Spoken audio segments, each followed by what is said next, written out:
તો ગુજરાત યુનિવર્સિટીમાં ભરતી પરીક્ષાની શરૂઆત થશે તો બીજી પરીક્ષાની તારીખ પણ જાહેર કરવામાં આવી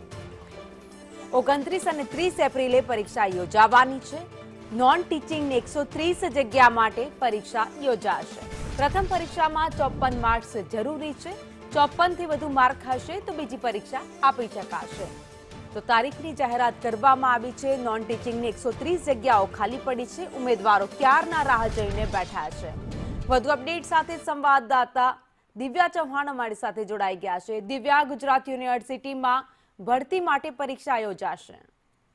ભવિની ગુજરાત યુનિવર્સિટીમાં 130 નોન ટીચિંગ બેઠકો માટેની પરીક્ષા યોજાઈ રહી છે જે દરમિયાન તેની તારીખ છે તે 29 અને 30 જાહેર કરી દેવામાં આવી છે મહત્વનું છે કે પ્રથમ પરીક્ષામાં 54 માર્ક જે ઉમેદવારોએ મેળવ્યા હશે તે જ બીજી પરીક્ષા આપી શકશે તેવા પ્રકારની શરત છે સાથે જ પરીક્ષા છે પરીક્ષાને લઈને ઉમેદવારો દ્વારા કેટલી વખત અરજીઓ કરવામાં આવી હતી તેમ છતાં પણ કોઈ પણ પ્રકારની પરીક્ષા છે તે યોજાઈ ન હતી આખરે હવે પરીક્ષાની તારીખ છે તે જાહેર કરી દેવામાં આવી છે અને એપ્રિલના અંતમાં આ પરીક્ષા છે તે યોજાવાની છે જી આભાર માહિતી માટે